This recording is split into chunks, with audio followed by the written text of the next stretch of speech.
Hello strangelings, welcome back to my parlor, and today I wanted to talk about actually a little piece of relationship advice. And by this I don't mean marriage, I don't mean a parent-child, I don't mean friends, I don't mean siblings, I mean literally any relationship. That advice is to always remember the importance of at versus to. Now for me, at is something that is done towards me, about me. To is something that I'm hearing from someone, just venting or whatnot. So, let me make that important distinction. Let me also say, if this doesn't sound right to you, if it sounds more like something is happening out at and about you is to, that's fine. You can transpose this. The rule does not have to be steadfast in which one is which, unless, of course, it's a point of confusion, and then you want, of course, communicate which one you believe is which, and which one the other person believes is which. Because, of course, you want to be communicating on the same page, right? My first example will explain what I mean, what at versus to is about. So my first example is, for instance, with my children. I have a very scientific understanding. I grew up in a household where it was pretty common to have some science program from PBS, some documentary playing in the background, even if we weren't watching TV. We watch TV a lot, though, as far as that kind of stuff goes. So a lot of it was active and a lot of it was subliminal because it was in the background. So, one thing that I learned for absolute sure, cussing is kind of a way your brain deals with stress, physical, emotional stress. Whether it's you stubbed your toe, whether it's you just found out you're going to have to pay in $1,000 to taxes and you don't have that, whatever it is, it's a reaction to stress. It's an instant. Your brain is just trying to fire everything out. Excuse me, going through your portion of fight or flight, because stress of any kind causes your autonomic responses, especially when it comes to dangerous situations. Because whether you choose to realize it or not, stress is a very dangerous situation for the gray matter. Stress is chemicals that are a little more on the damaging side to the literal gray matter. Literally.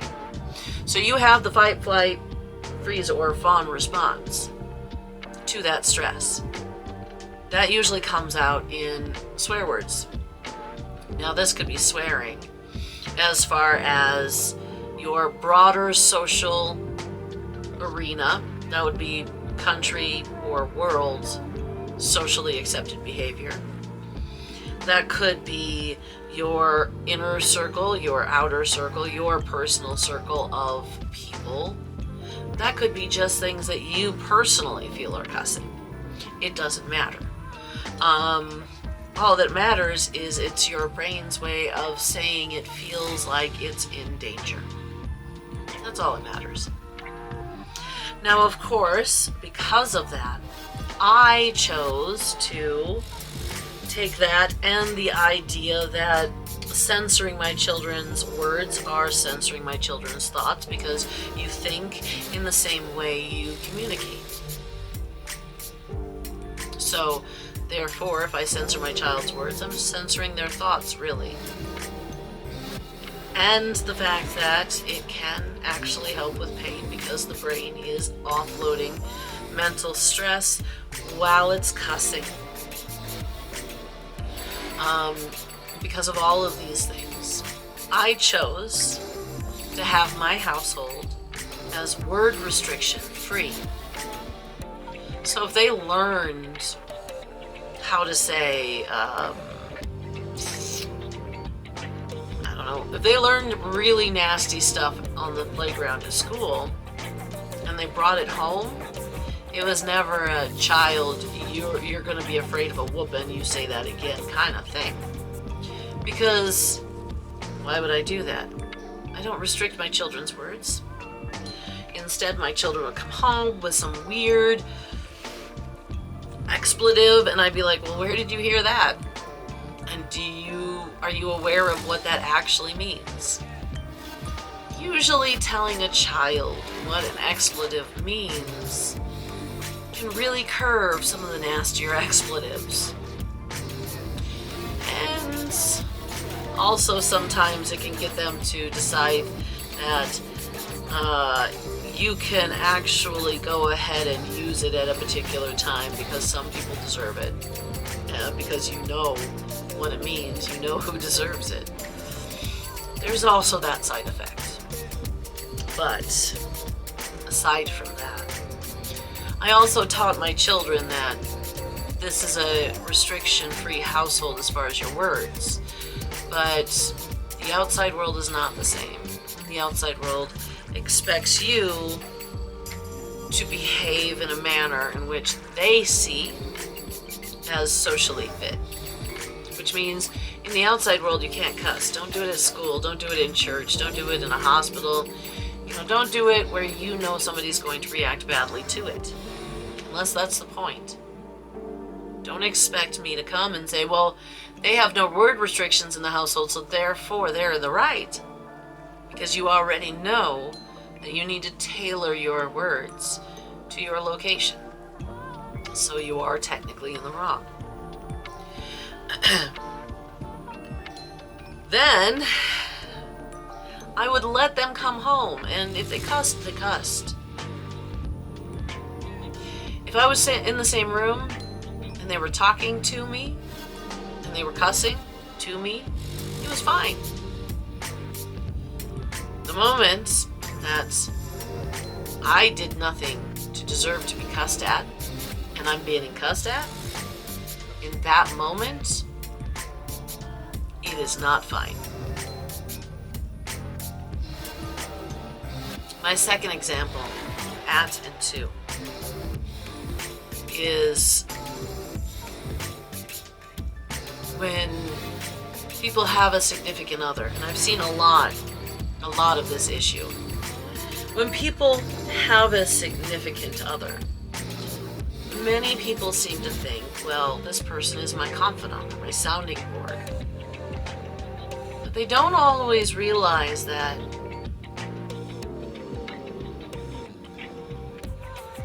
at and to is important so that you can keep in check internalized pain. You see, the trope that has been a long trope since at least the 50s is that the husband goes out and works his 9 to 5, he comes home, and he just wants to have his drink and have peace. The only problem is, of course, women have a tendency to be sensitive. So in this particular kind of scenario, the housewives were really feeling unloved and neglected because their husbands would come home and go and watch TV or turn on the radio and listen to a radio program instead of, honey, I had a rough day. And these husbands did this because they believed that they could hide a rough day from their very sensitive emotionally wives. So the wives would usually turn inward. They usually assume they're not good enough. Or he has someone on the side, that's why he's so cold and aloof all the time. Where the men may have none of that in their head. And they can't understand why she's so upset. How could she be so upset? It was your rough day. But you've passed that rough day to her. Because instead of saying, the reason this is going on is because I'm having a rough day, or I have had a rough day, you came in, you got your nightcap, or your, what would they call that? Your refresher, so that you can enjoy your night at home.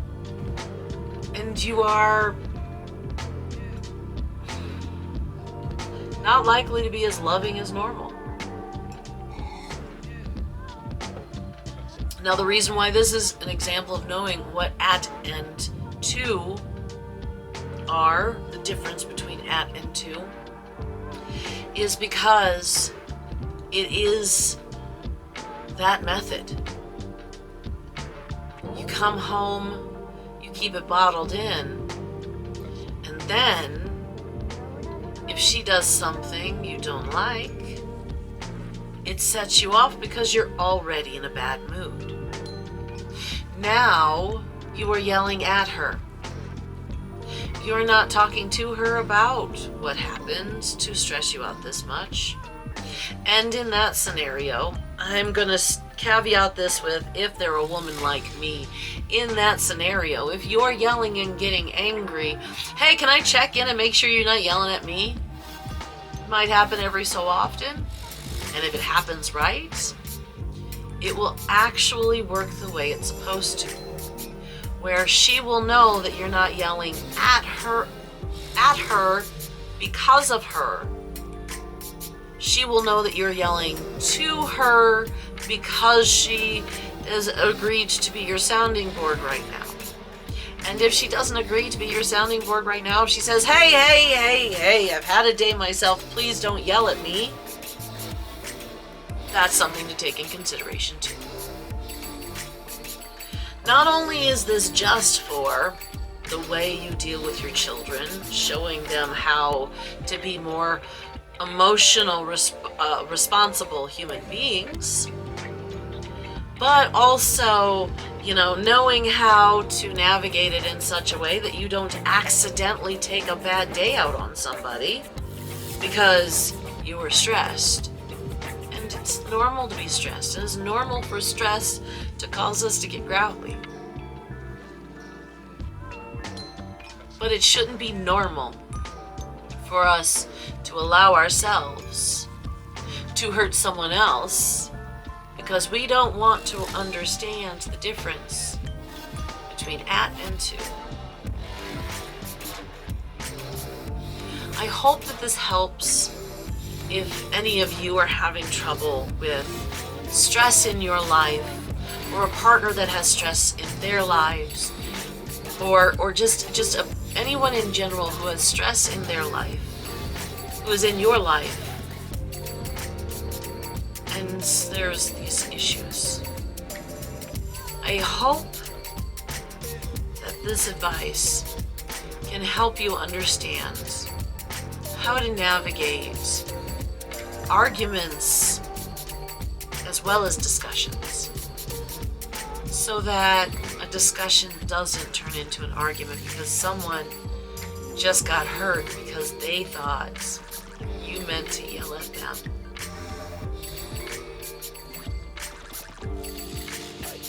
Alright guys, again, hope this was helpful. If so, great. Please do me a favor, leave a comment, do all the usual channel stuff. I'll tell you that again later in print, don't worry. And also guys, I want you to remember, it doesn't matter who you are. I love you, and I hope you guys take care of each other. And I'll see you guys in the next video.